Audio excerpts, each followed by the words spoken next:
What's up, guys? This is the Virtuosa, one half of your Impact Wrestling Knockouts World Tag Team Champions. And go to the link, click below, subscribe to all the good stuff at TNAIWChannel Do. Ladies and gentlemen, you are now listening to the Talking Nonsense About Impact Wrestling podcast. Cross the line in 3, 2, 1. What is going on, Impact fam? Welcome to episode 113 of the Talking Nonsense About Impact Wrestling podcast. My name is Geoff, and alongside me again is the Johnny Swinger in my dirty dango. It's LUCHA, everybody. There you go.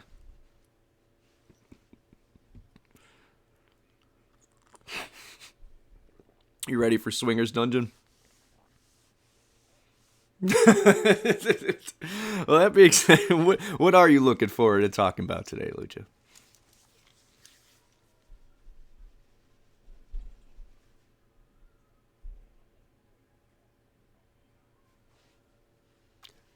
The best answer you probably could have, my friend.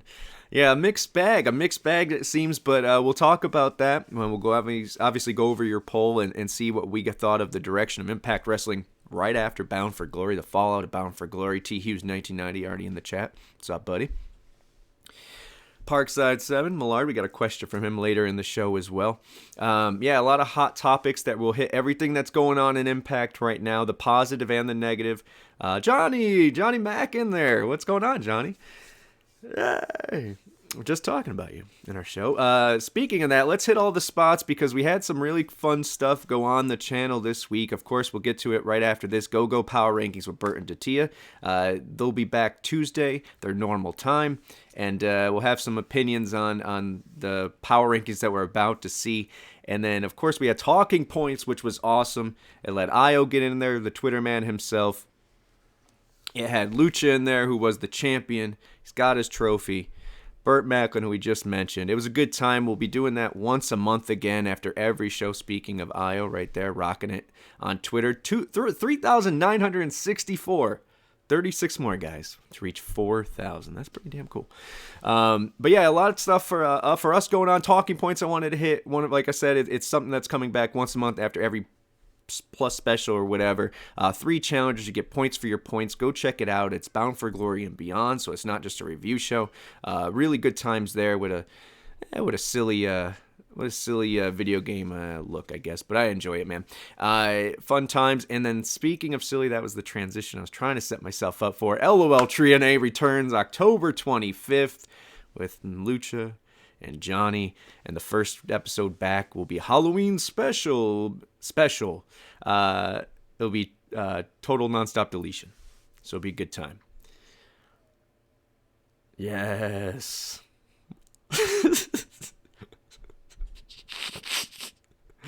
What is that? Johnny says, a great impersonation.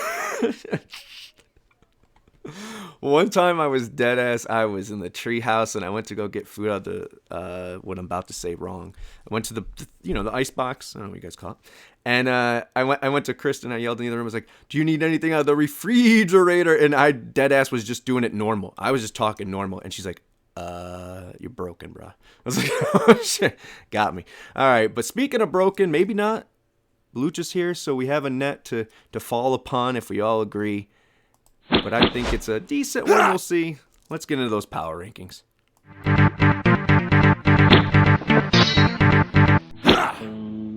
Number 10, Steve Maclin. Number 9, Matt Cardona, the major players. Number 8, World Champion Jordan Grace. Number 7, Killer Kelly. Number 6, the Tag Team Champions, the Death Dolls.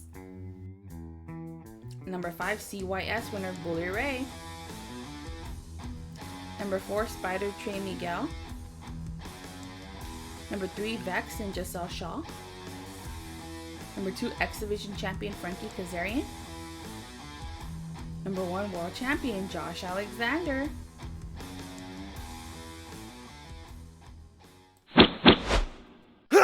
So I'm laughing for a few reasons. One, T Hughes 90. Sorry guys for audio listeners as well, which audio's back caught up and you guys are rocking it. Thank you. Still no sound on Lucha. Millard said right before we went, Lucha never sounded better. And when we went to Power Rankings, I realized why. Two, I'm laughing because Lucha's on mute because of his shenanigans last time during the intro.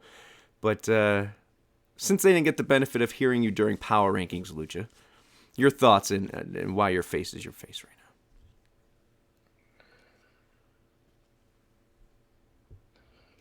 So, you can forfeit your belt. That's all you fucking do is forfeit the belt. And you're number 2. Fair point. I was a little taken back by what that. Kind of message is that? Get a world title shot. Get up there. Unless you use a world title shot and lose, and then you're not on the rankings like Bobby Fish. Now, that was what I was laughing about off air. You didn't know, once again, whatsoever, what was happening in the power rankings. You are a cry. What is it? What's the motto we have for you?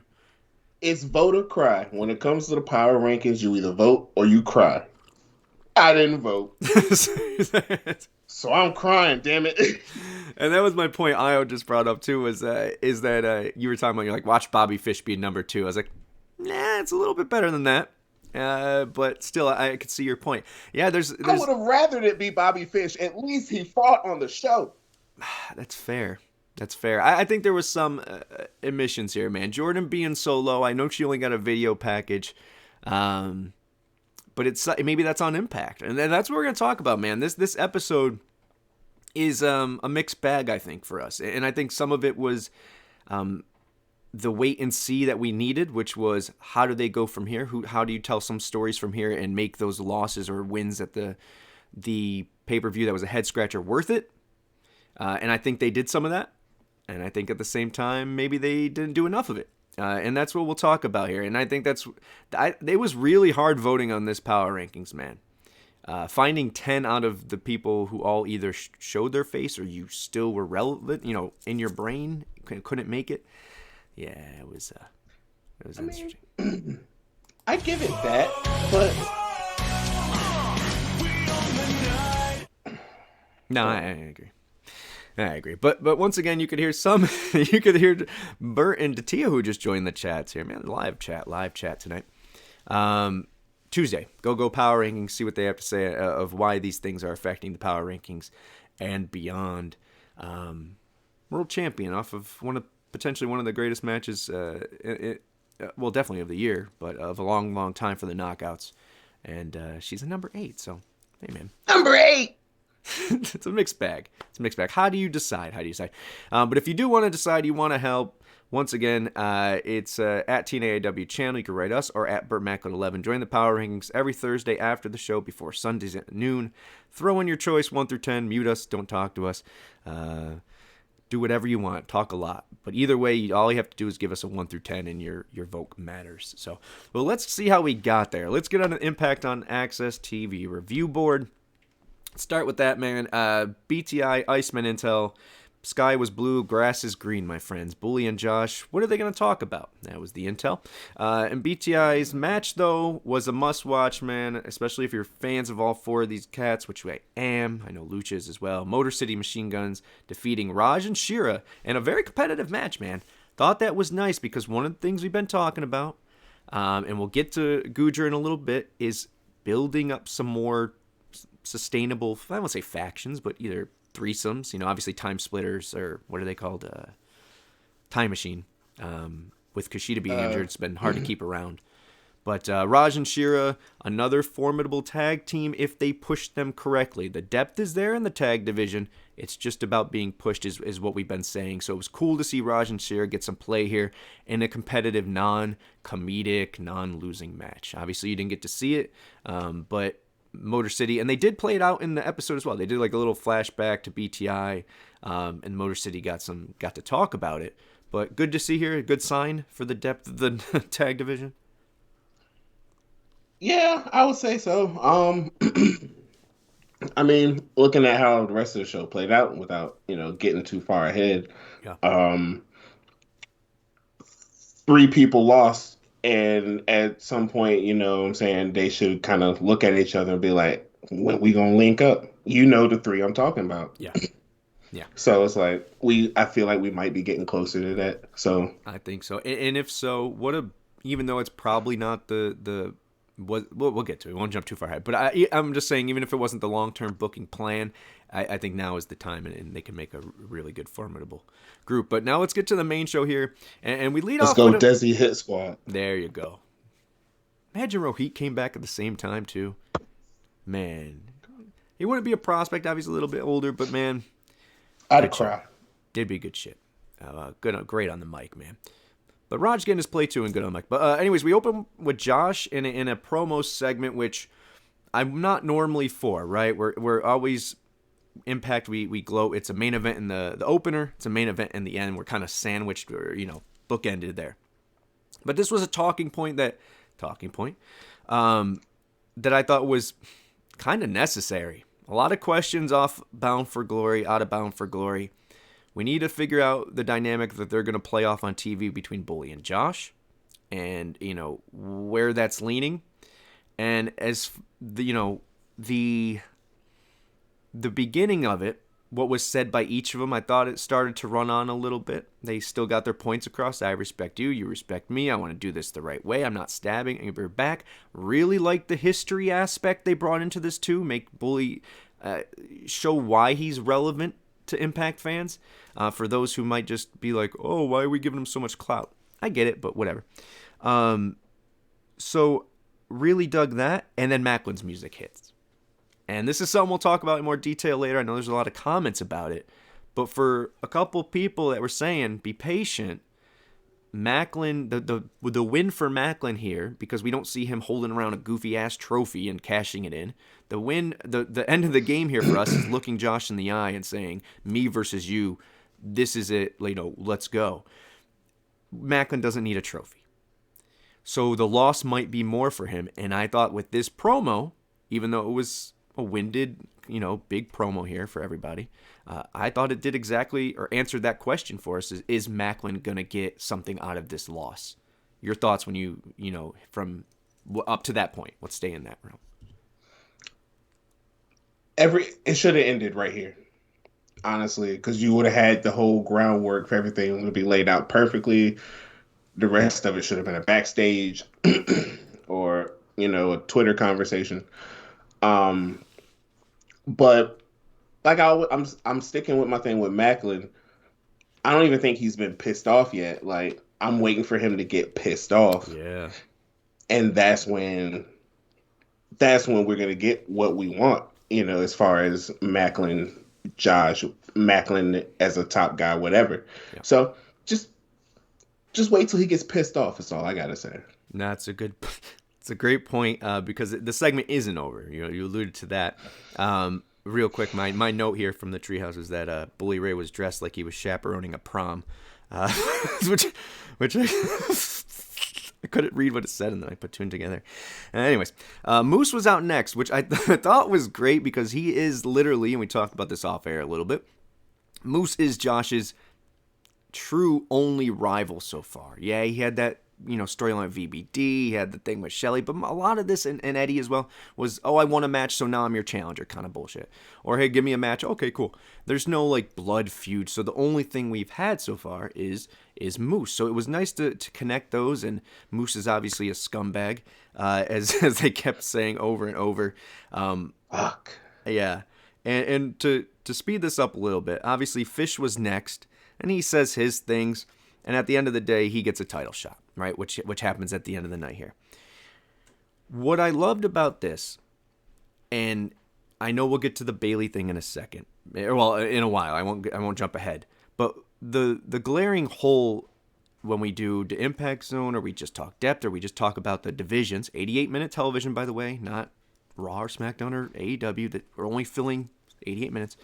The depth in most divisions was decent. It was just how it was presented. But you couldn't really make a play for the world. You had Moose, you had Sammy, but Maclin hadn't made it to that level yet. We checked that box here. We reminded everybody, Moose is still a player. We checked that box there. I thought this episode, even though at the expense of some other divisions, which we'll talk about with the X division. It was all about focusing on Josh's title reign and making sure this thing goes off towards the end, because I'm sure he's not going to keep it for forever. That at least goes out with some good competitive. The match has always been good and competitive, but at least a division that he made it better. Once he left, I guess is that how you say it? The division he left was better than the one he walked into. Maybe? Yeah, that makes sense. Yeah, okay, there we go. But your thoughts on silver lining of all this, is the world title scene on the up?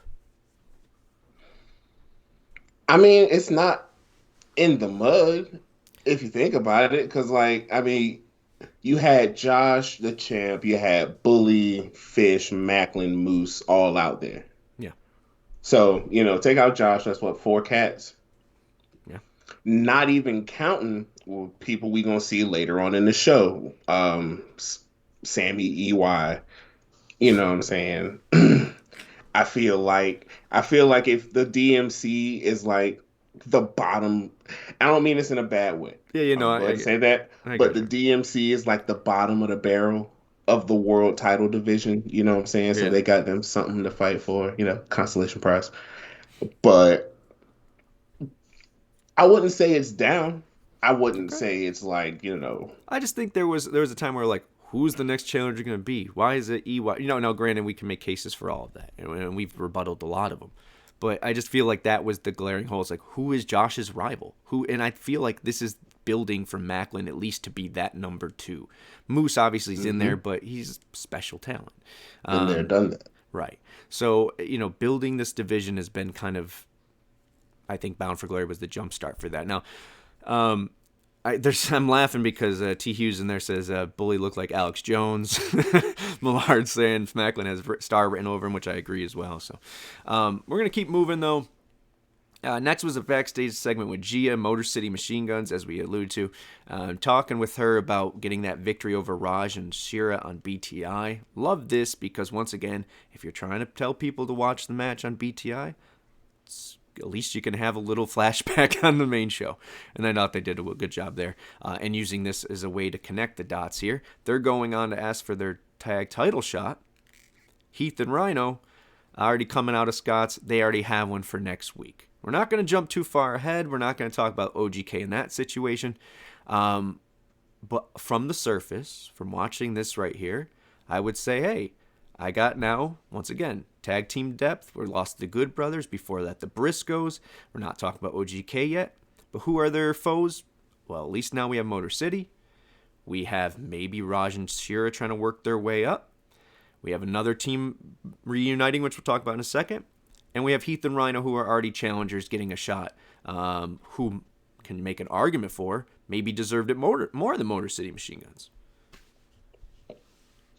And the Bullet Club I don't think you threw them in there either.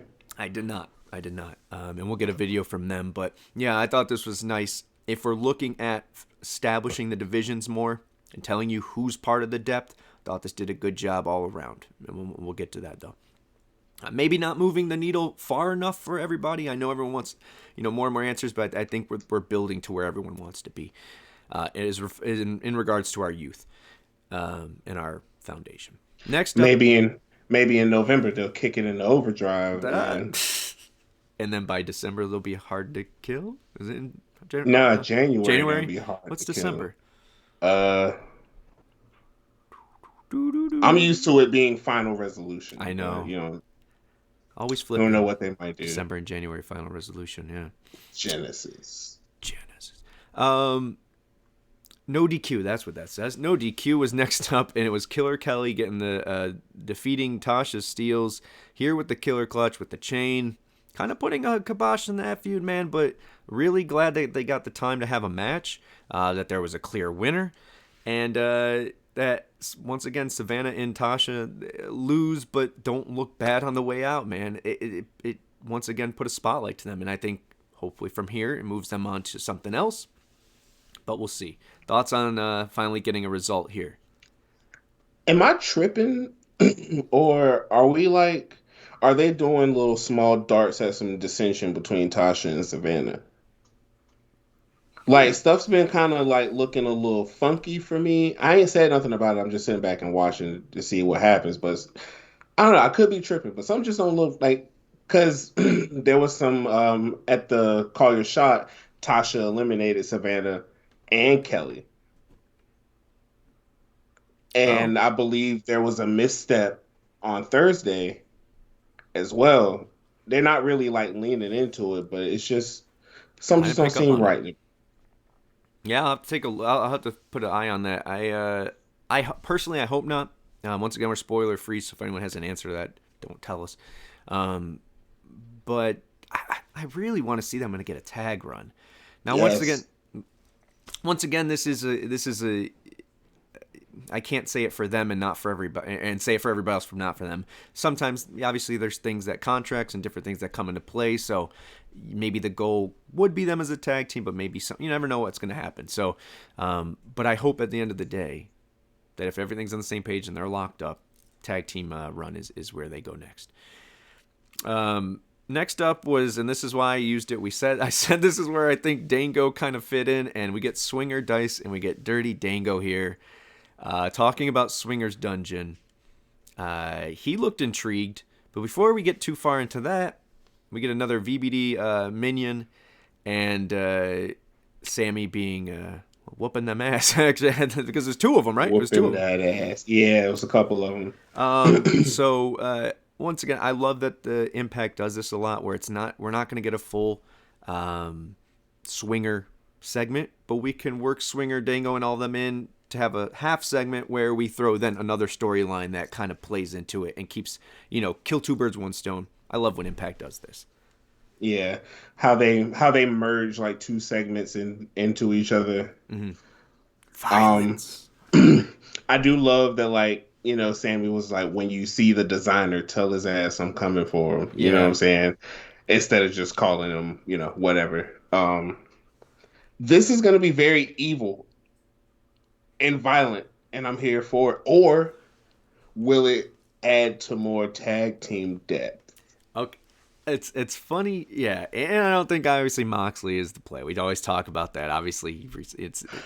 Oh, you I think? wasn't even going Oh, there. good. Well, here's my thing, and that's where I'm going. Is there was another group that Sammy ran, obviously, or another group he's been part of. I'm not saying the same one, but another formation of, look, OV is another brand. Okay, I hear is it Jake's name a lot, right? He's still active. He's still doing things. I saw him burn a belt on Twitter a few months ago. Oh yeah, that's right. The guy owed him money or something. And then I mean, Fulton, wasn't he part of it for a bit? And maybe he comes to play. I think there could be more to this. Diener. The only reason I say that, if it was just Minions and Eric, one thing, but Diener's still a factor in this.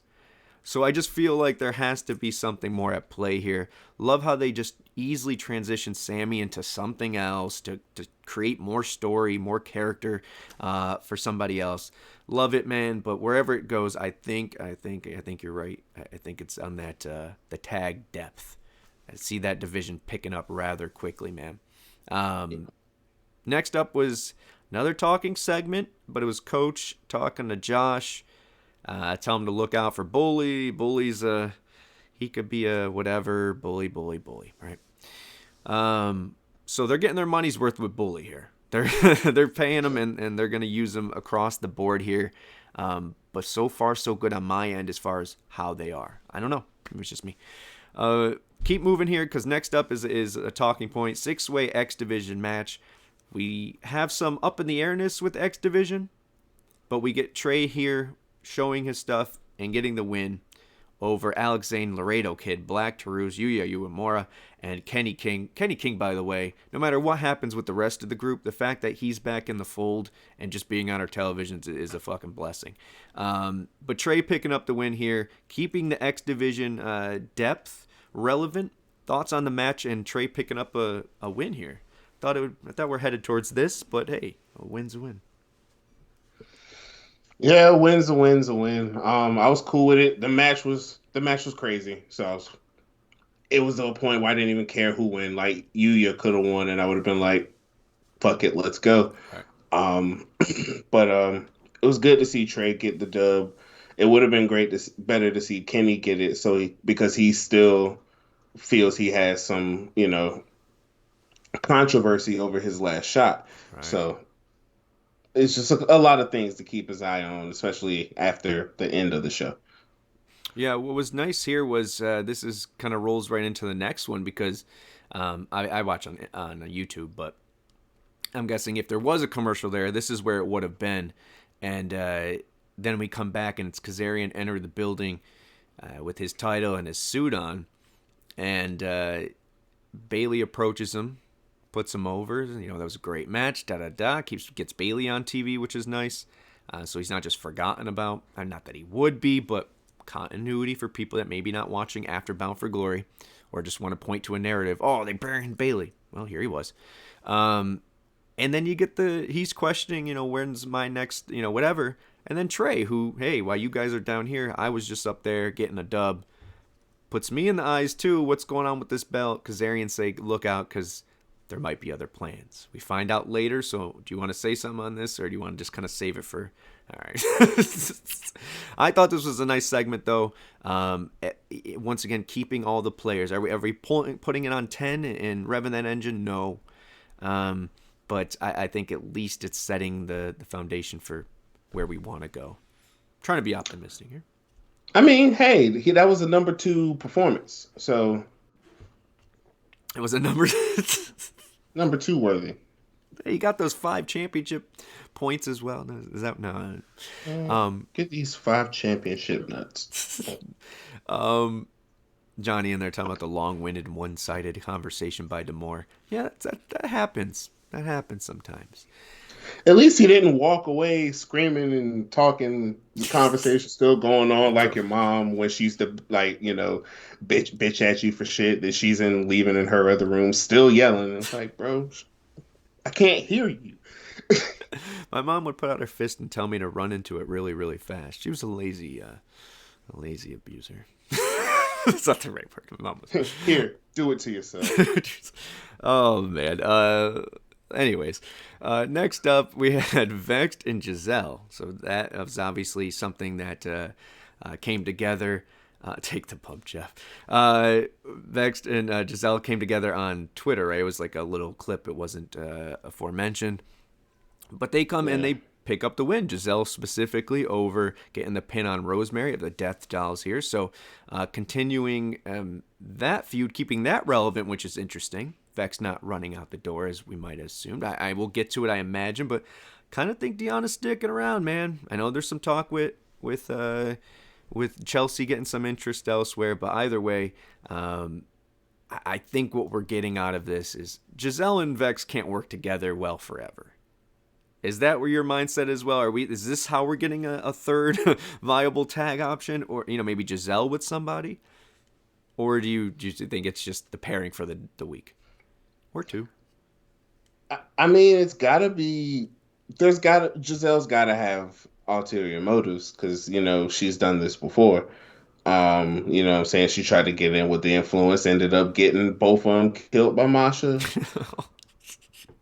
Yeah. So but I also feel like Vex know not to trust her. So what I'm saying, they're moving carefully. This isn't a tag team full of people who just love themselves. So it's like, hey, that's an easier bond to break than best friends. That's a good point. So I don't know where it'll fall, but I hope at least what it does, if it doesn't give us a third tag team, is it keeps this 3-on-3 fresh. Because until we get some change in there and get some more tag teams formed out of this is just kind of fodder, I guess. But still enjoy the Death Dolls and the look and the presentation and the evolution of that. Love Vexed, and Giselle is once again a complete character. Shout out to that the Jericho-like jacket. Well, it wasn't, but yeah. Next up was Bully Ray getting their money's worth. He's talking to Dreamer and Fat and Furious Ride again.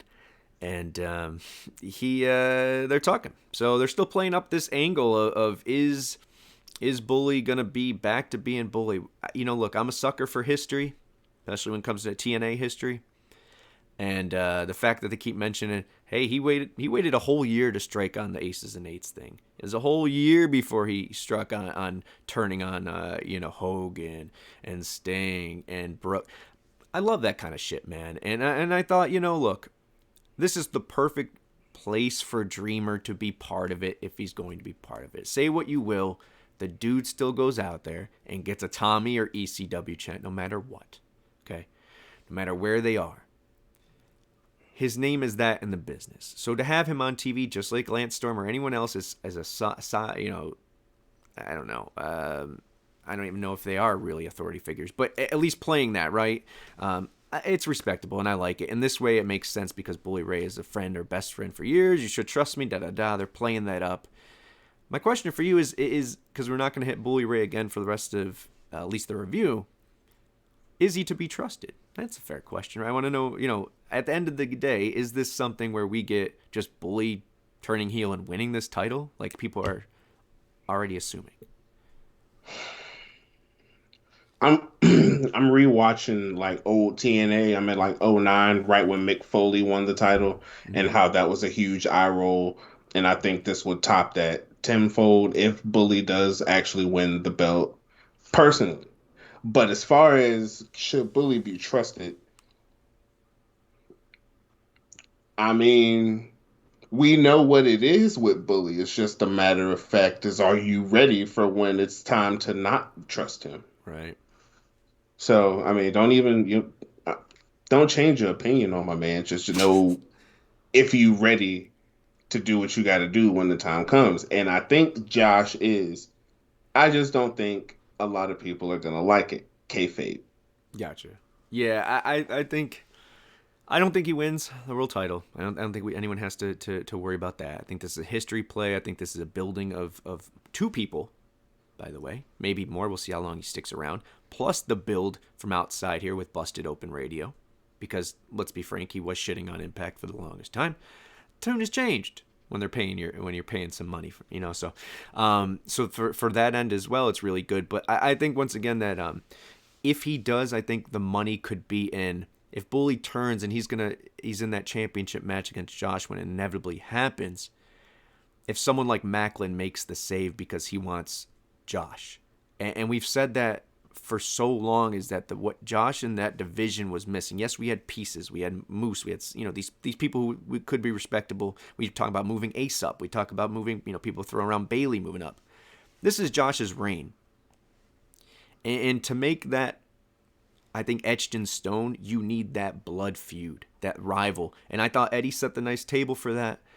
But if it's someone like Maclin, and that's what comes out of this, as him being his foe, I think it can make a lot of sense if Maclin makes a save at some point when Bully does try to make that turn and take the cheap way out or something. And then he's like, I just want, me and you, motherfucker. Like, that's what this is. Mm-hmm. So I don't know. I think they can play off of this.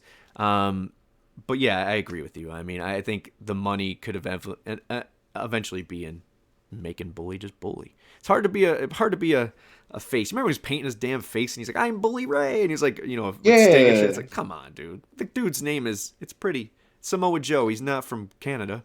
I don't know. Why should we expect any character progression out of a legend? Like, you know what I'm saying? His character is established. You know what I'm saying? Go back to that well when you need it.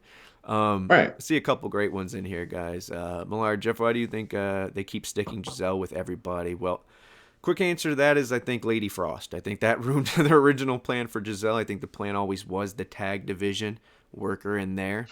Because Giselle's a one-woman tag team. Yeah, and I think that will be still the play because Jordan is the champion, and same with Bailey when it comes to, well, why didn't they just have him cash in? Because once again, Josh is still the dude. If you're not going to give Giselle the win over Jordan, you're not going to give Bailey the win over Josh. Why waste that now? So I think she needs something like that to latch onto. I think her winning a tag title run with whoever they put in there. I thought Mia would be dope since they were starting to show their shit on TikTok of being friends and whatever. I thought it'd be easy in there. I think that's the play. Be stoked about her. She's the real deal. She's a full character. Impact's fully behind her. I think that's just we got to save her because Jordan ain't losing anytime soon. Not especially after that victory. To keep this going, next up is something we'll talk about extensively, so we're going to blow by it. But Kingdom talking here about their ups and downs, not seeing Eddie, which I liked on this whole episode, because now we can do whatever it needs to be done to make Eddie who he's going to be in for the next, title, or not title stretch, but the next set of shows and so on. I think we're going to get a tweak of that. Vincent PCO also there. PCO being comedic and always a joy on TV as well. It looks like he's sticking around as well, so pretty cool. But we will get to Kingdom. We'll get to that. We'll talk about that in the Hot Topics. Moving on, though, we get Matt Cardona here, and he defeats Bhupinder Gujjar. I thought it was interesting. Once again, spoiler-free, but he got eliminated by him in the gauntlet. Connected the dots here. We get Myers come out, the DMC. He comes out, a little bit of distraction here. Gujjar losing here. Keeping the major players together, which I love, or bringing them back together, if you will. Another tag team. But now here's where the other one, and I think this is what you were alluding to, is Gujjar picking up another L. Looks like he can use some backup. Someone said that in there. Do you think that's the play here? I mean, all roads seem to be leading to it, because I had the thought watching, it's just like, damn, y'all refuse to like looking at Sheik freaking Rollins. It's like, bro, you refuse to link up with him. And I mean, you got a little bit of fire, but you just can't win the big one. And after your biggest one, you just taking L's. You should have been lined up with us. Yeah. So we could have moved as a unit. That's what the Raj is telling Sheik freaking Rollins at this moment. And we just got to wait for it to happen. Yeah, I'm with you. And what I love about this as well, it just shows how Impact is different. Now, granted, other places are picking back up whatever, but they don't go with the stereotype generally. It's not just, you need to... Loved it. They talked about his heritage, yes, but they talked about his kickboxing skills and where he trained and all this cool stuff that put Gujjar in a different world than just being friends with Raj because they have Indian descent. Yeah. And I loved how they did that, but now is the time to say, I tried doing it on my own, man, but the numbers game's catching up. Like, look, I got you got me. And we see what Gujjar's all about now as far as the talent goes. So, you know what I'm saying, now putting them as a unit, it makes more sense now because you know what everyone can do. Great point, because Gujjar came in green and needing to prove something. Raj and Shira, for whatever, were already established. This showed what Gujjar can do without the help of them, and now bring him together if it happens. Just be smart. But we also get the major players together, so, we're talking now Motor City, Heath and Rhino, keeping OGK out of this. Definitely Raj and Shira, maybe Gujjar. Major players. I mean, this is, you said Bullet Club. I forgot about them. Like, we need a tag team counter on the show, Geoff. Yes, we do. Decay, Bing, another one that bing. needs to get. Yeah, there you go. Another one that needs to get some play. So, just about booking now. We got the numbers. Need the booking. Next up was a Jordan promo package there, kind of keeping Jordan relevant, talking about our defeat and da-da-da-da. And but no Jordan physically on the show. See, we have to wait till next week to further her story. But maybe smart to keep both her and Masha off television this week, and then go back into whatever.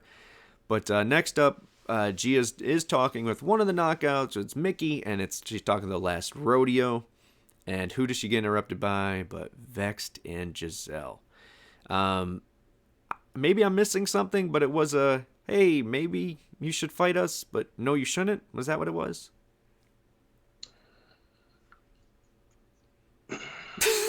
I got nothing. All I know is they came in, they were like, hey, we beat you, like, you lame. And Mickey's like, well. So maybe later or something, whatever. Yeah, so I don't know if this was setting up Mickey getting a partner. If it's setting up Vexed being on the part of the last rodeo. Don't know, but hey, anytime all these ladies are on television, I'm happy. So next up was Matt and Tom. Respect to them, because once again, kind of like Eddie, like we talked about in his matches, sometimes when something's so good, you forget to just talk about it. So shout out to Matt and Tom who kill it every week and continue the story with not being, the stars of it, which is awesome, man. But we cut away to a Bullet Club promo. They'll be here next week, and they're going to face Tommy and Bully Ray. And we'll have a lot about that next week, because who knows who wins that match. Next, so we go back to Matt and Tom, and they're pushing what's going on in the next week on Impact. We're going to have Eric Young versus Rich Swann, and OGK defending against Heath and Rhino. And then last up here was Josh Alexander defeating Bobby Fish successfully. Good little match here. Enjoyed that. I think this writes Bobby Fish off. He can, last spot at NXT, guest coaching and whatever. Awesome. And everybody loves him again. Everybody loves him again, right? And then after this, Kazarian comes in and cashes in, or announces that he's going to cash in option C. I see your eyes rolling back. I get some people's point on this. Do you want to talk about this here, or do we want to save it for the comments section? Continue, sir. Understood. So we will talk about Kazarian cashing in option C and what that means and why that was done, or was it done for a reason? We'll talk about that. We'll hit it, we promise. But as far as an episode here, Lucha, what do you give this show overall? Continuing the fallout from Bound for Glory, maybe not addressing everything, but addressing a lot. What grade do you give it? I'll give it a B. I mean, it was a good episode, but as far as like what doesn't give it the A to me was this wasn't a home run. Yeah, this wasn't like compared to the Impact after Bound for Glory last year with, emotions on 30 because of how Bound for Glory ended last year with Josh, and then to come in this year and then everyone's just like, yeah. There's a lot of questions, so it's like It's interesting. Still a little. Yeah, I got more questions than I got answers out of this past week's, which may or may not be a good thing or a bad thing. Right. Just. Yeah, no, I'm with you for every reason, and I don't know if mine's a negative or a positive. I'm just a wait and see kind of thing. Now, the problem is with everyone else putting their foot on the pedal and going on around you, you sometimes lose what you're watching on TV. And for me, I thought it was a B because it did address a lot of those things that I had questions on. My biggest concern out of this was, for the love of God, don't make me look stupid. Put Maclin over. Like, this has to give us something from Maclin. Now, the other part was, for the love of God, make the Kazarian thing make sense. Personal opinion, I think it does. We'll talk about it. But I also understand the other side of it because I'm on the fence of if it was done slightly different, I don't see the point either. So I'm there. And then the other one was Masha, which obviously I thought was smart keeping her away. But to your credit, hey, more questions unanswered than answered here. But some good little matches and kind of a washing of hands to get us up for our next run of shows, and where I think maybe we're going to start showing our identity a little bit more. But what did you guys think? 63% of you said A, B with 25%, and C with 13%. No with little D's. Good job, guys. But once again, if you still don't see the silver linings, as we used that term last time a bit, that and special, but silver linings, I can understand a C as well, because we're, once again, heart over head, and I respect that completely. And I don't know, man. I think there could be a play for, and we'll get to it. We got a lot of hot topics, so why don't we just get to them, because I'm trying to hold back stuff that I think we're gonna hit on. So let's get to hot topics. Wait, we're not ready. Oh yeah, sorry.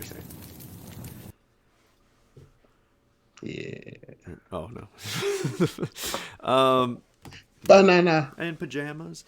Going down the stairs. All right. Let's get into We're in hot topics here. Yeah, as we said, I get that there's a lot of questions still unanswered, but I think the reason I do this, originally I started the show to do it, and the reason I'm doing now is, one, to talk to friends about something I enjoy, but two, put a more, look, what's happened on our television screen. I'm going to watch it anyways. So either I can try to find the silver linings and things and look for beams of hope, or I can shit on it for an hour and a half, which I do that in my spare time. So let's move on, because I know we're going to have a lot of those moments. Now, a lot of these go hand in hand with each other, so I'll roll into them and we'll get both of our opinions. But Doll99 saying, if Maclin was a face, I think losing to Bully would maybe work to get fans on his side. Maclin, though, is heel, and fans are not supposed to have sympathy for the heel because of the poor booking. We'll wait on that, because Norris Sparks here saying Bully Ray was brought in to elevate Steve Maclin to get him into the main event scene. And then our buddy Chris Aletta, which we'll keep it up, is zero issue with Bully Ray winning the gauntlet. Call your shot, especially if this is going to be his last active in-ring spot. So a lot of mixed reactions for the Bully Ray thing. I felt like I got my answer, because I just don't see Maclin.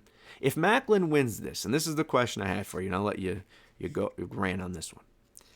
If Maclin wins that trophy, the right thing happens, is what people deemed as the right thing, right? How much buzz do we get going out of Bound for Glory? From the average day-to-day folks of Impact? Probably this, we wanted that to happen. They're going to elevate Maclin. Awesome. At the same time, Bully Ray coming in, not only got a pop, was one of the biggest pops, had one of the best spots of it, the was up headbutt. He won. Spitting. He won the gauntlet. We had the ending moment. He's still a 2-time Impact champion, and now we have something to give Maclin to be mad about instead of holding a damn trophy, saying, "I'm gonna get you, Josh." I think, look, just like Maclin had with James Storm, yes, there could have been a straight drive for Maclin to the world title, but all these pit stops, beating James Storm, possibly being in a feud here with Bully Ray, keeping his name relevant in the world title picture, because he did not get any championship belt. I can't think of the fucking word. He didn't get no title runs up until this point. So he needs something to validate who he is, because he has no resume when it comes to gold. So these victories of legends and maybe Bully Ray here, I think is the win. But I said enough. What are you on the same page? Are you seeing the silver lining with it, or is this what you wanted to see? No, I'm with you. I see the vision, as I love to say. Maclin doesn't need sympathy. He's a fucking pissed off son of a bitch. Yeah. So, did we have any sympathy for Steve Austin other than when he got his neck broken? But other than that, it was just we didn't have sympathy for Steve Austin. We were like, oh shit, this is gonna piss Steve Austin off. It's Steve Austin will get screwed by McMahon and then come out on the next Raw and fucking put cement in Vince's car. He wasn't trying to get sympathy. We loved him being pissed off. Yeah. And like I said earlier, my man's not even mad yet.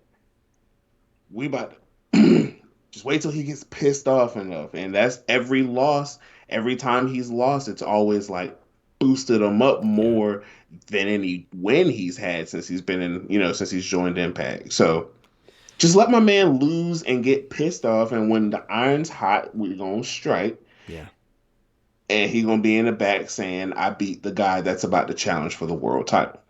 Yeah. I mean, every win Maclin picks up. And once again, you guys got to remember, look, this whole quality over quantity. And also with Steve Maclin, this guy is someone came in who everyone laughed. And I'll get to Millard's question about what's more important, negative buzz or no buzz at all. I think negative buzz, because it's talking. Because even if you say there's a tweet that gets 50 hearts of just shitting on the choice that they made. There's 10 motherfuckers who saw that and said, oh, I'm going to turn in and see what happened there. And not mention it and not like it or retweet it or comment at all. There's a lot of people that hide in shadows that still look at that buzz and take a chance on the next week of Impact because of it. And at the end of the day, Everything Impact does, if it's from signing OGK or it's losing OGK, if it's in bringing in the Briscoes for 6 months or not bringing in the Briscoes at all and losing them ROH where they're doing nothing, everything is under a microscope with Impact. Everything's going to be shit on no matter what. So the fact that we're getting at least some kind of something to hype us, negative or positive, gives us something to talk about, gives us whatever, I don't think there's any harm in it. The numbers went up. If you guys want to be Nielsen ratings warriors, the numbers went up. So, hey, whatever. Make your arguments, and I get it. But as far as it goes with, the Maclin thing, to wrap that up, I just think where I was going was just like with Matt Taven and the Kingdom. Now everyone's on that train, and the same with insert other person. Good Brothers, everyone's on that train again. He came in as Steve Cutler, right? That's what everyone knows him from. Everyone shitted on the fact that we picked him up. Everyone shitted on the fact that that's what all he's going to be. He doesn't have the potential. Look where this dude is now. So you can't have it both ways to the armchair warriors who don't watch it on a weekly basis, or maybe do, and say, Maclin should be champion, Mac should be champion. I won't say 6 months ago, but a year ago, this dude is someone who everyone laughed at us for picking up. So I don't want to hear that shit. I think there's too many people who, this is what you should have done. Revisionists. You can't go back and say this is where someone should be now when you didn't even think he should have a job in the first place. Kick rocks. Go back in a bandwagon jump for the Warriors or the Seahawks or whoever's the Seahawks. Whoever was the Miami Heat. Miami Heat bandwagon. All right, we got a good one here. Critical Stinger, buddy. I did see you in the chat, buddy, and I didn't get to read one of your things, but we got one here for you. I don't get the pushback over Masha losing at all, to be honest. I don't know why I was going to abbreviate that. They built a big-time match, and someone had to lose. It happened to be Masha. She was going to lose at some point, and she lost to the most powerful woman in the division, and arguably the best match of the night. Her streak is over. Big woof. Now she can develop more as a character and by coming back from a loss. Guys, light this chat up with a fire emoji for that damn comment. That is a well thought out, totally rounded, beautiful shit. Now I can't get I'm trying to pull it up, but of course I turned the internet off here. The rebuttal, because it says read more, Doll99 responding here. First of all, with Critical Sting, I think you and I talked about this. We agree wholeheartedly. Her losing doesn't define her, but it will tweak whatever she's about to be next. And I know someone said it in there. Hell, I would hate to be the next opponent for Masha when she comes back. Everything I said for Steve Maclin, copy and paste for Masha Slamovich. Yes, sir. Doll99's response, though, I can't pull it up on my phone, I apologize, but it says, her gimmick was being undefeated. Here we go. Her gimmick was being undefeated and never talking. So now what are they going to do with the character? Is she going to start losing the talent she already defeated? Will she go undefeated again? Will she have a new gimmick? Because what we saw, or what happened after Crimson lost his undefeated streak, they did nothing with him.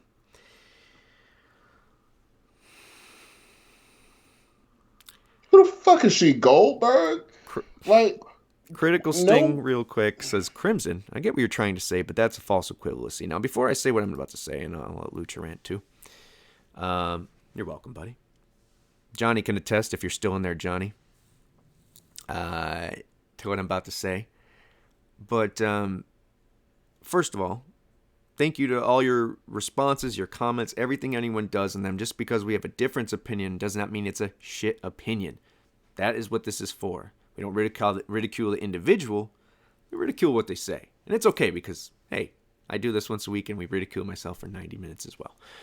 So, and it's all good. It's all love. So when I say this, the fuck are you talking about? All 99. Okay. Look, I do get what you're saying. But she is, and I said this when her matches, they were only creaking that damn door open for Masha with these small victories, right? These squashes. They never showed her full arsenal. Who the Masha she is on the indies is not who she is on Impact at this moment. I think we got the full taste of that Bound for Glory, but I think they're going to turn her up here. I still think VBD's the money here. But the comparison to Crimson, I'd rather watch paint dry than watch a Crimson match. The only dude I've ever known to have a boring sex tape. Crimson is I'm sorry, man. No, thank you. And for her to be in they're total different thing.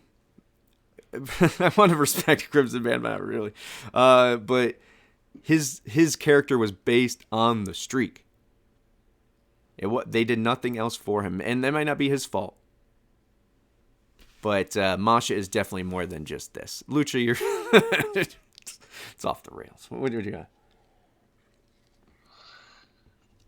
All right. I gotta remember where I was because that just threw me all the way off. Yeah. Okay, but like nowhere was Masha presented as a. I mean, they said she was undefeated, but like her gimmick wasn't, hey, bitch, I'm undefeated. Like no, it was Masha's gonna kill you. You know what I'm saying? Just because she's gonna kill you doesn't mean she's gonna be undefeated. But anyway, she's not Goldberg. They didn't present her as Goldberg to where she was undefeated and didn't talk.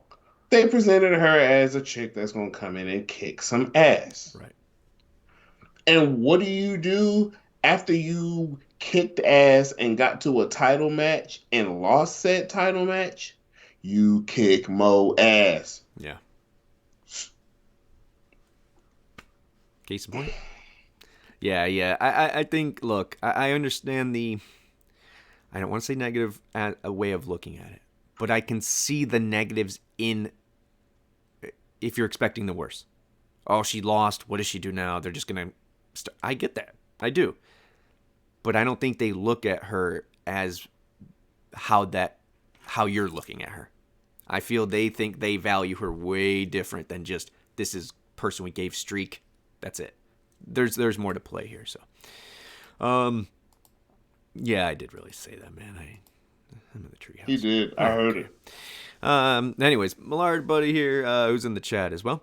I'm glad that Frankie came back to Impact again and had a great match with Speedball, but why the hell would you let him win the title at BFG only for him to give it up the next day using option C? Impact's booking has been a head-scratcher lately. Speedball deserved better. They should have let him break the X Division title reign. P.S. TK must have told Scott, you only have Frankie for a few weeks. BS. Yeah, that's his talent. So, yes, to that. Now, and I said originally, I don't think him winning was a TK demand. I'm going to stick to that. I can see the dates thing, and that's where I'll agree. I think the dates are a thing. And I thought maybe when they sat down at the table to decide together that Scott would get half the blame for this as well. So this is a decision that I think Impact made as well. And I think the only way they do that, the only way they would do that is by saying, okay, who's the most over champion?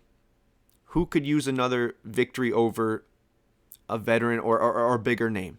And I think the answer to that is Bailey, which we know because we wanted him to break that reign, which I still think is possible. The dude only held the belt for 90 days. They just hyped it up like a motherfucker, and rightfully so. So we can easily get that again after the outcome of option C. And two, who needs the victory more? Josh. I think Josh's reign has been, I won't say flat by any means, but there's no meat. There's no meat. And having someone cash an option C and say, hey, look, this is the belt I haven't had yet. I love this X Division title. You were doing your own thing. This was my foot in the door. I'm going to use this belt to get my option or to get my chance. And maybe kayfabe had that plan from the moment he walked in and got the X Division revolver opportunity. I just think it's another way of telling a story while maybe, yes, setting back someone for a second to lift up your world champion. I know we don't all see that way. Maybe weeks, play out here and it doesn't look that way. But right now, that's the way I'm looking at it. Lucha, I know you have a different mindset of this because valid point. But what is that other way of looking at it here?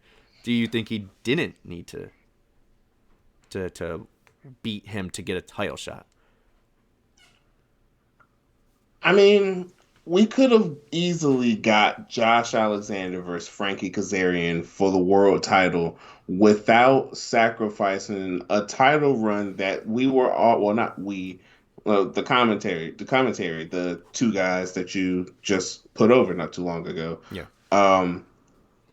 The most defenses in a single run every fucking week, you know, which got us into thinking, oh shit, he's going for that record. So like you got us right there. You edged the hell out of us.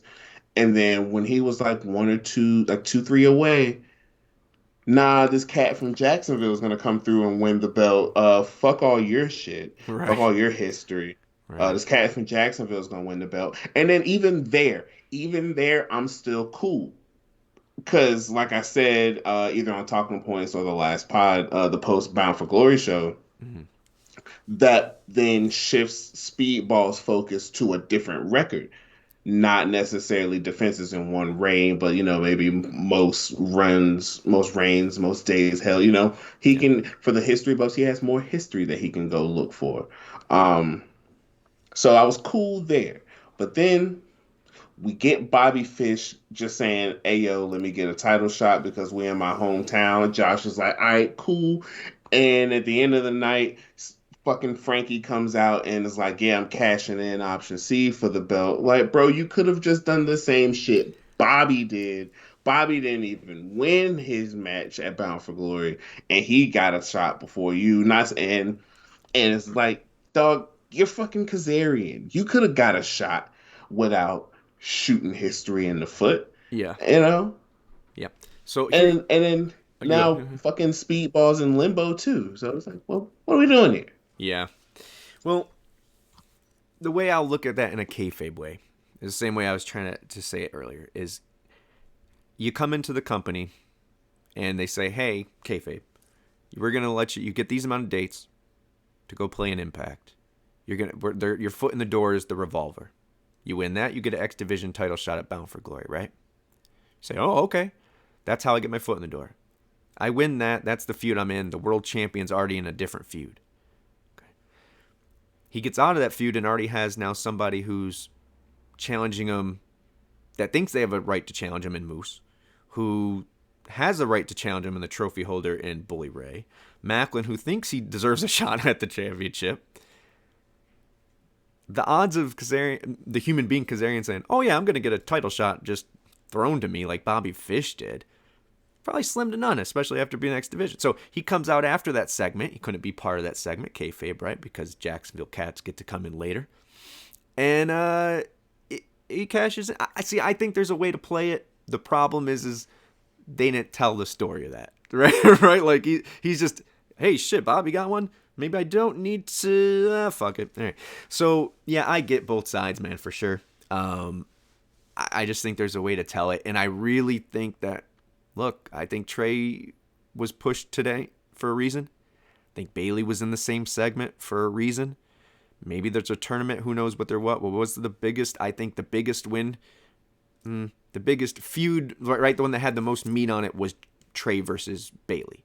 And that doesn't mean maybe your favorite match or whatever, but that was the one that started Bayley's reign and where they defended, right? He won it from him, then he defended, and they had that beautifully told story. That's probably who we'll see in whatever finals there are. So Bayley could very well much win this again and then give us that championship breaking reign. This dude is on a different level, and we know we don't want him in the main event scene yet. Because he's already a main event in the first match of the fucking night. Every match he is a main event. So I think you drain that from as much as it's worth. And I think you give him back his X belt and we go from there. So I definitely see both sides. But hey, we are where we are. Keep on this train. Dalton said Bayley is a great X Division wrestler. Hey, keep him there. So what was the point of him losing the X Division title when he could have kept it? Maybe turn into a face Josh to elevate him into the main event scene. Because I think a loss to Josh when he's now being able to say, hey, Bayley, this is your time now. You're in the world title picture. And his first chance is a loss to Josh. I just don't think that's the evolution of a Mike Bayley. The evolution of Mike Bayley is, hey, keep rocking out this X Division, then maybe that day comes where you do cash in, or when Josh or whoever the champions needs a new foe, or we need a new champion. I don't think Bayley's someone who you put in the world title scene and then just let flounder. I think it's going to be a moment when he is, just like when he won the X Division title. But thoughts on any of that, Lucha? My only thing is, like, does he have to cash in? And not only Bayley have Bayley, stayed the champ? Did he have to cash in? He didn't have to cash in. No. He doesn't have to. Period. So it's like, I was like, fuck it. I think it's a 2-part. Yeah, cool. Yeah. I don't know. I think they were saying, I guess you could do that. So you're saying he could have retained it and not done that. They could have went that route as well. But I think, once again, the storyline was elevating the world title picture. Best Side 92, talking about Mia apparently not resigning, other good talents possibly leaving. This is plays into what you're talking about in the chat there, Millard. Possibly leaving, I don't know, but it seems like news on Impact is always that a wrestler is leaving Impact, and it's tiresome. The way Impact is being run business-wise may be good for Anthem. It is. But not good for the fans that keep seeing their favorites leave what seems like every other month. I just don't know if Impact run by Anthem will ever be more than what it is currently. Our old buddy Elusive Mage there, I've loved everything they've done this year, so make that point. I'm going to kick it to you, but my thing with it, and I guess there's a couple things here. Mia not resigning, we'll see what happens with that. Business is good for Anthem, let's put that aside. The Faves leaving thing, there's a stat I want to throw on you guys. I looked at the roster page, and within the last 2 years, or people who have entered within the last 2 years, Impact has kept 76% of the roster page intact. So that means 24%-ish are guest stars that come in for 6 to 8 months to 2 years at some point, a year and a half. I get the point of wanting to keep, and maybe to Millard's point in there, now it's time to elevate those people. Once again, we'll get to Bay in a second. I think this is the time that they're starting to do that. That's why I think the silver lining is how they're treating the homegrowns while pushing some veterans. But I just think that narrative of our faves leaving, my faves are still here. My faves have been here for a hot second. So Matt Taven was a fave from day one of entering. No one else was on that damn train, it felt like. And now they're leaving. Everyone's on that damn train. Same with the Good Brothers. So I just think that this narrative of, our favorites leave all the time, I look at it as, hey, man, some of these people guest starred in an opportunity that would not get them in the door to begin with. But they got a taste of Impact. They stuck around. They stood around for 6 months. They got showcased. They got rehabilitated in some cases, if you're talking about Morrissey as well. These are people no one wanted entering. And now that they're leaving, are the biggest stars in the world. It's just such a weird narrative. But Lucha, your thoughts? And I wonder, and not to say that, people are two-faced in that regard, because, No, it's not all that. Because they could come in and they probably legitimately weren't wanted or whatever, but through a great performance and a mutual relationship between insert talent here and Impact, put them in a position to be those highly touted our favorites, right, if you will, that nobody watched. Remember, because nobody watches this shit. Right. So how now it's like, we got Morrissey, hell yeah. But when Morrissey was with Impact on your shit months back, it's just like, man, fuck this dude. We want Enzo, and now all of a sudden we happy. Like, come on now. And it's to go with like Mia and OGK and them all leaving and whatever. I mean, they're still showing up on TV, so they haven't left yet. We want to keep it 1,000. Kayfabe, brother. Kayfabe. It's not like they were signed to contracts that lasted forever, way longer, and then they all of a sudden after Bound for Glory were like, nah, I'm out. Yeah. We knew that this was like the end point, the end date or whatever since day one, especially with Mia. Like, it came out, Mia was through Bound for Glory. So it's like, okay, we knew this is happening. So while she was there, they did what they did with her, which was fire. And now she's on her merry way. We knew this was coming, so I don't know why there's this internal freaking out of, oh, everyone's leaving, there's a mass talent exit. It's like, no, it's not a mass exodus, nigga. We knew this was happening. Right. And you know, look, say even if you don't follow the sheets, so you don't know anything about their contracts and you're watching television, any long-lasting television show, especially one that has to write one for 52 weeks of television, which is generally unheard of besides for professional wrestling, there's guest stars. And they pop the ratings, they play a big part, they're integral role, but then in less than a year, they're gone. And then you bring in some new ones. It keeps shows alive, it keeps them fresh. Do I wish that every person, 100% of our roster was kept? Honestly, no. Because there's some people that are on the roster that you're just like, okay, they have their role. And they're not that level that an OGK coming in completes. And we'll get to OGK more in a second, so I'll save that. But I want to give you credit for your thoughts on or your words on Honor No More kind of being dead in the water when ROH got bought. But so yeah. OGK coming in, I don't know. I just feel like there wasn't anyone on the roster or free agent wise that we can offer X amount to. Remember, this is free agency works both ways. It's not just what Impact and the fans wants. It wants the individual wrestler wants. They can turn down anything because they are a human being with free will. So you got to think of that as well. And bringing in the Good Brothers for 2 years, which I think highly underrated what they did for Impact. The same goes for other people that come in just for that 6-month Mia Yim run. That shit was hot. Her entrance was dope. Everyone looked forward to it. Everyone looked forward to her being part of it. She rebuilt her confidence here. Maybe she comes back down the road. You're building relationships. Maybe she never leaves. So I just think, yes, I get it. I want to, keep a lot of the roster there, but 76% of the roster staying around for the past 2 years at least, it's not a bad number. Yeah. Bad number. And, we'll show some of that retention. A little bit. Yeah. And I think that's another thing as well is retention. It's got to come when everything hits the mark. Is it smart to sign the Good Brothers in 5 years for big money when the rest of the roster isn't where we need them to be yet? Like, we're not going to make, you know what I mean? We're not going to make it to the number 2 company in the world right now. So maybe the smart thing is to invest in our own. And I know people don't see it, but Geoff, Impact is better at making stars than they are keeping stars. Yeah. Is that a bad thing? I think I said that a couple weeks ago. Yeah, no, I don't think so. And if you want to play that, I think we have been keeping stars. We'll actually get to that in just a second.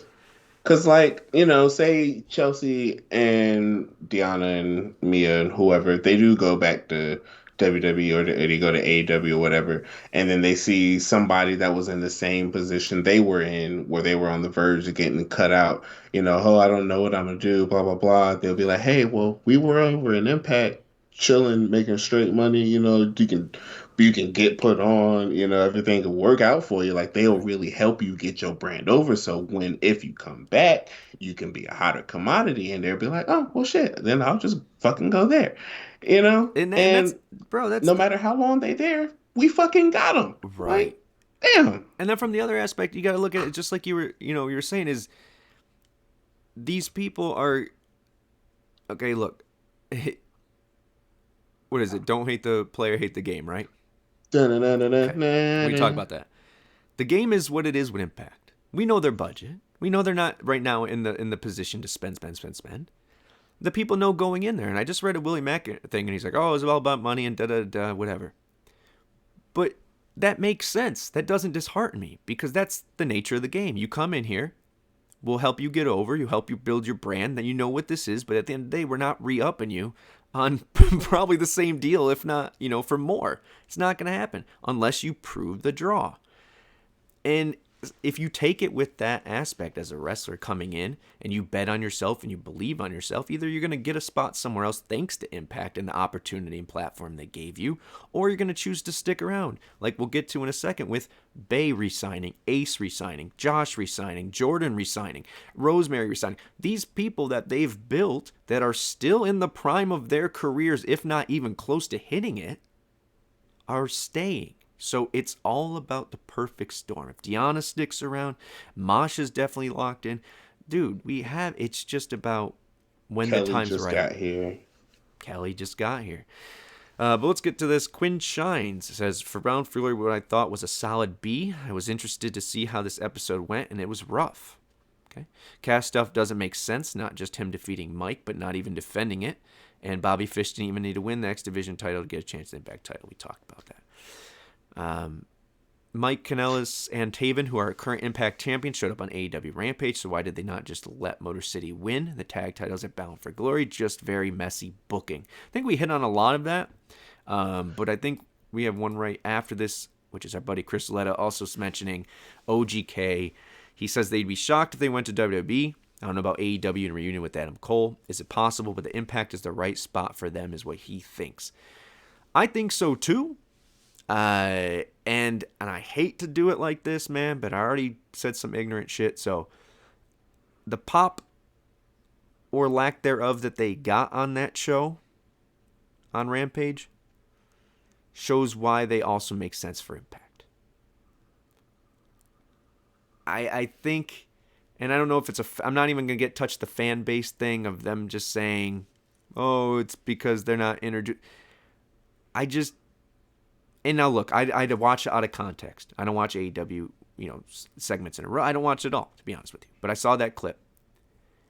So you watched, I imagine? I saw the clip just the clip. Okay. Yeah. So I don't know if they were presented as something bigger or warming them to the audience. I don't know what it was, but they weren't presented in the best light in my eyes. Did they go out there and talk to FTR? Sure they did. But same with no? I don't know if they talked to FTR, but I think they either got a title shot or, are trying to get a title shot. And I'm like, whatever. I'm petty, though. Like, as far as them, still in Impact, I would edit the title match out of next week's show. Because, I don't like the fact that they debuted in another company whilst still in another company on their TV. I get it, dates wise and all this shit, but goddamn, bro, take a break. 100%. Take a week. I'm 100% with you. And this is why, as a defender of some things with Tony Khan and Impact relationship, this is where I'm done. And first, to close that point, I don't think they're going to be presented in the best way. One, that they on the tweet mentioned that they were ROH and whatever tag team champions, never mentioned Impact, whatever, even though they're literally current ones, whatever. I get his pettiness. I'm done for a multitude of reasons, but this isn't the last time that happened. Who else was it? The Briscoes? Didn't we have one more just like this where one of our teams appeared on, or one of our talent appeared on Impact or on the glaring one for me is Santana and Ortiz showing up in AEW the day before their loser leaves town match with the North. Yeah. Before their debut. So I'm like, and this probably happened with the Briscoes or other people. Yeah, I think there's one other one. I feel like maybe the Briscoes lost at a taping. No, they lost at the pay-per-view. If there's a relationship and we're friends and shit is cool, why would you do that? Yeah. That's just kind of a dick move to me. So that's why I'm like, fuck it, I'll edit that match out of next week and be like, it happened in a tournament in San Juan, Puerto Rico, and Heath and Rhino are back with the titles. Hell yeah. Now I don't know the backstage situation there. I don't know if their contracts is up. They could do what they want the same day. At the same time, I do think it's a spit in the face of Impact. And you couldn't just wait a week. And that's not necessarily on them. They got to make their money. I get it. But the flip side of that as well. So point taken on their feelings towards Impact, but also point taken on Tony's lack of respect for us, which is obvious, whatever. Madison Rain as well. T. Hughes 1990 pointing out. Critical Sting pointing out. Something we've talked about in the presser. They never mentioned she's a whatever. So that bridge isn't great. I still believe that, and I think this is just let's move on completely without ever using another one of their talents. I'm done now. At the same time, this is if they worked for us before or not. Unless they leave there as a free agent and sign full time with it back. It's like this partnership, honestly, from my eyes, I don't think it's ever gonna work because No. we don't like fan base wise, we don't like them. They don't respect us, and it's like trying to, and it's always hey, Impact, take our cat. Like it's Yeah. never hey, let's return the favor. You know what I'm saying? Like why not put during Cody Rhodes' fucking TNT title run that was, I'm pretty sure, was in the middle of when the partnership was first kicking off. Right. Why not send Chris Bay there for a fucking Well, because dynamite? this wasn't a put on the- partnership. That's the easy answer. They didn't want any of our good young talent being on their show unless they were part of their staff, because then that shows that Impact has good young talent. It's that simple.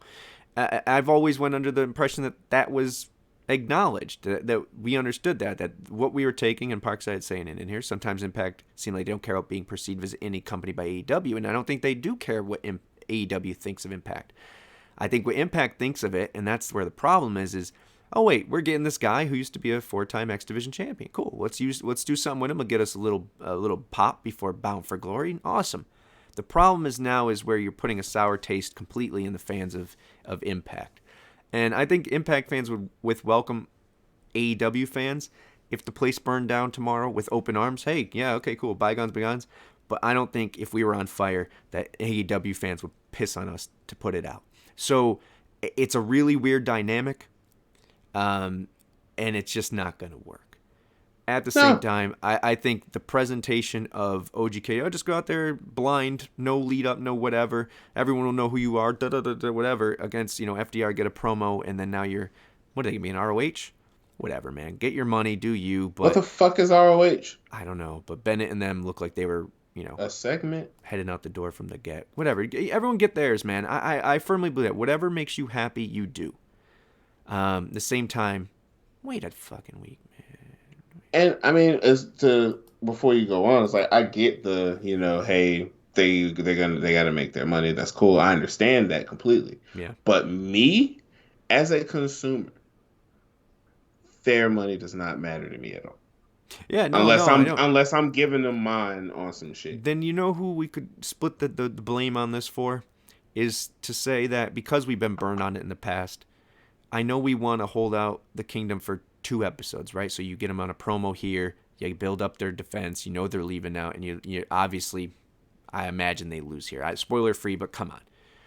So you're getting 2 weeks out of them. Maybe it's time for Impact to just not do the right thing sometimes and just say, okay, you lose first day of the tapings. It'll air the first week. Get the heck out the door. So put that title match on BTI. There you go. That's what I would do. Put the title match on BTI. All right. Speaking of that, we got Charles Dobson here, old friend here, talking about open the checkbook and use that money that was the Good Brothers and inspiration to spend on indie and overseas talent that have a huge cult following. Yeah, man. We haven't mentioned Joe Henry this week, but this you said his name. I know. Oh, no. So. Hell, get out. But those people like that do bring, once again, OGK, Honor No More, was like that for us. They brought some people in, some fans that normally wouldn't look at us because of the following they had by themselves. Joe Hendry, he's a gimmick that people have over that believe in Joe Hendry. It works. I think that's the route, besides for these veterans, because we're on the last loop of that.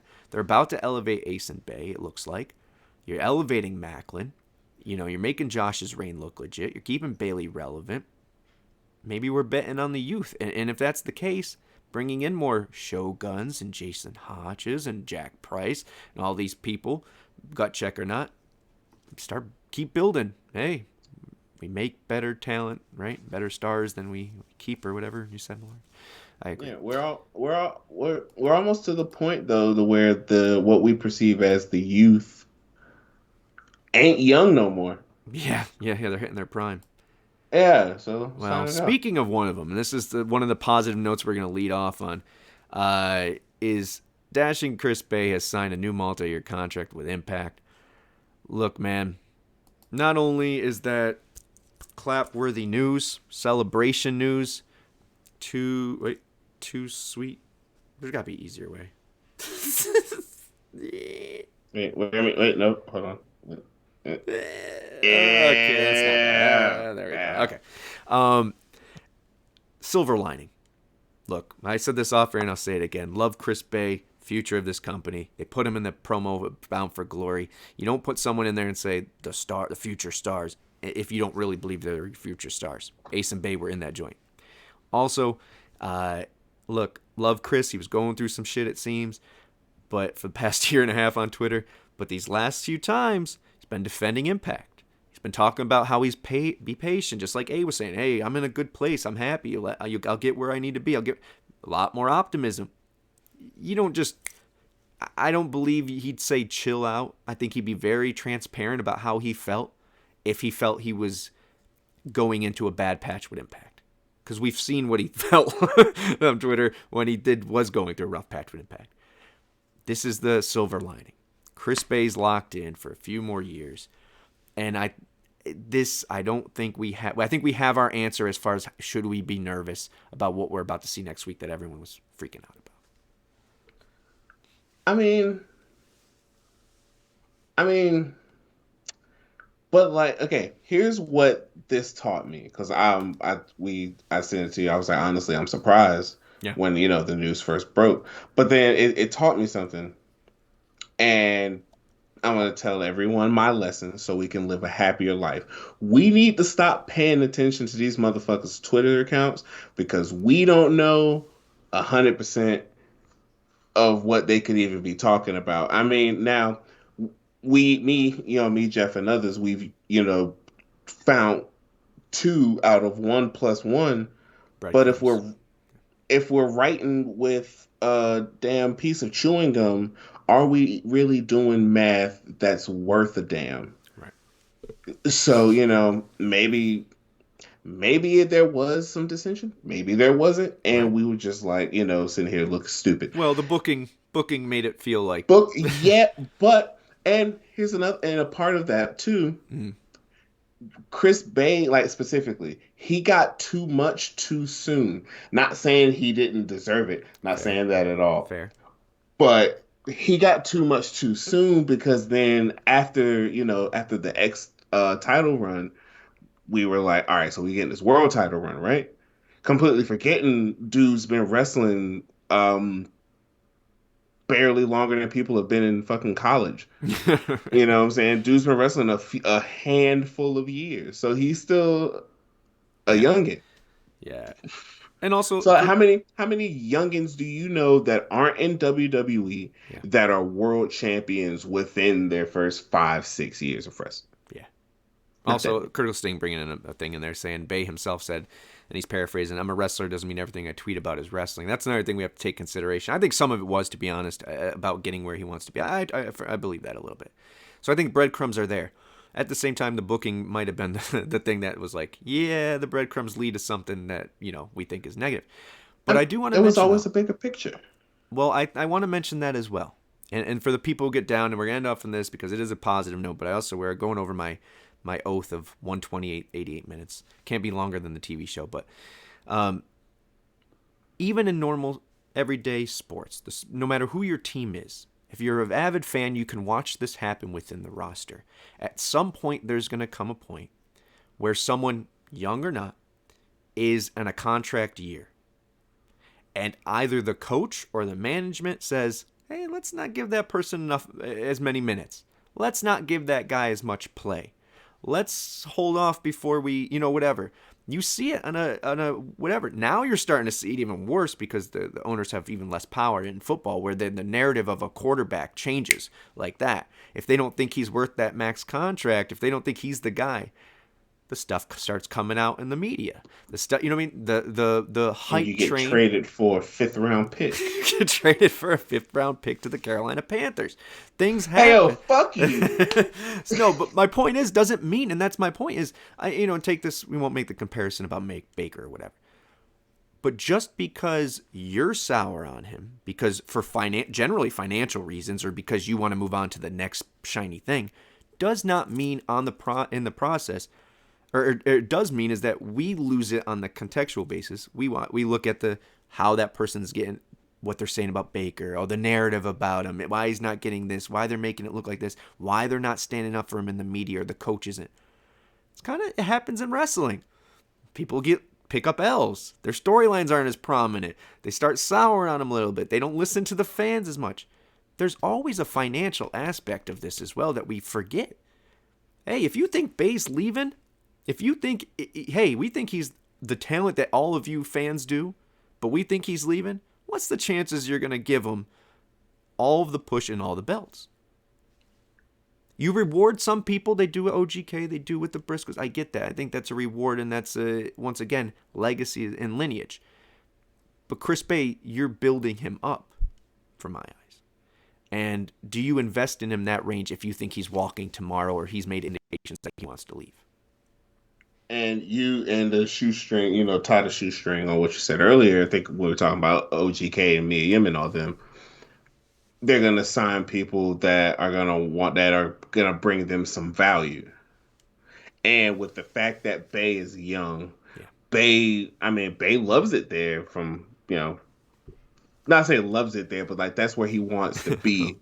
Because he grew up watching this. For sure, there was kids who grew up watching WWF that wanted to be in WWE. He grew up watching TNA, wanting to be here, and the shit's here, and he's here. He plays so and you see the fucking concern from the fan base, myself included, of, oh man, Chris Bay's not, in the world title picture, blah, blah, blah, blah, blah. So like there's a bubble that's about to, I feel like that's about to burst with him. It's like when it does burst, he's a part of that, the pillars, the future pillars and all that, along with Ace and Josh, who's already here, Kat, So just trust the process, like Joel Embiid said.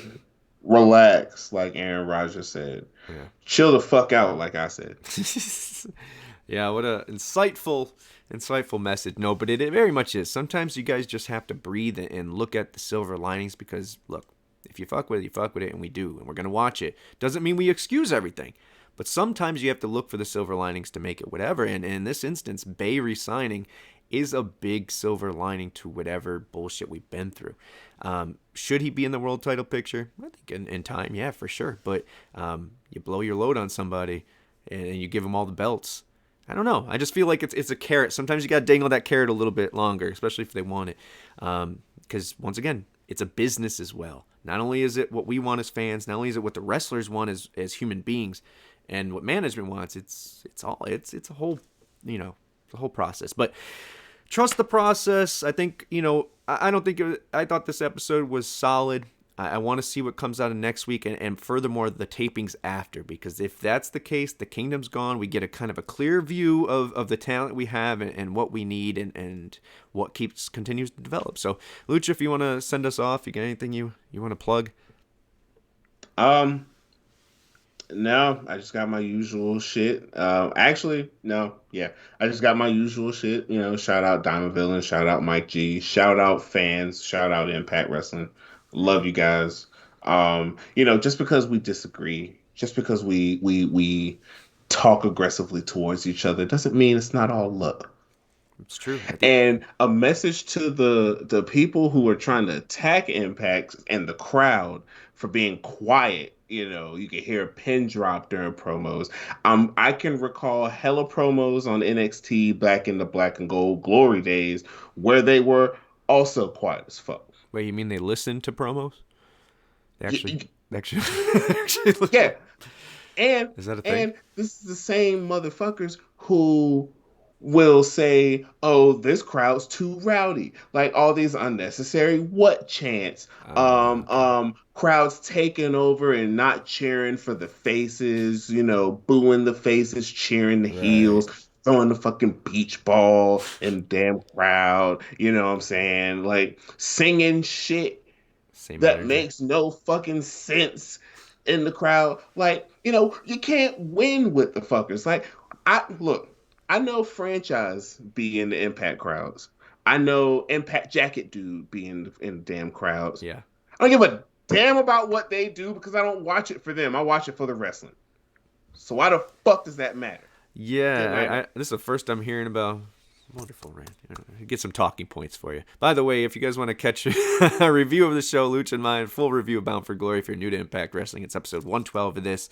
And then Talking Points, as you can see, beautifully down there at the same time.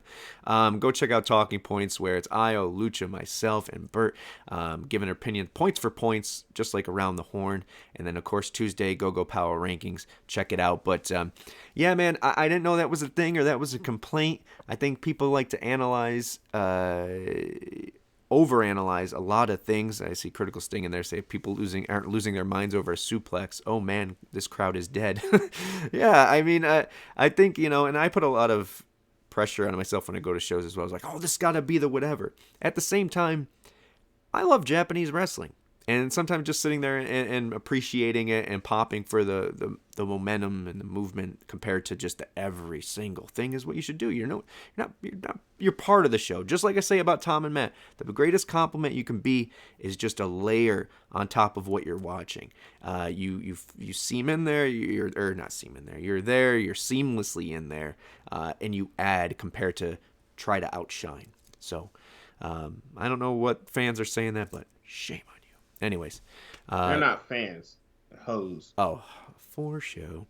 All right, guys, keep watching Impact Wrestling. Let's see what happens this Thursday. Impact on Access TV. Of course, check out BTI as well, and then check us out. Everything we have on the TNAIW channel. Some good stuff coming up, including the return of LOLTreeNA Total Nonstop Deletion, October 25th, Halloween episode. Join us for that. All right, guys, we love you. Bye.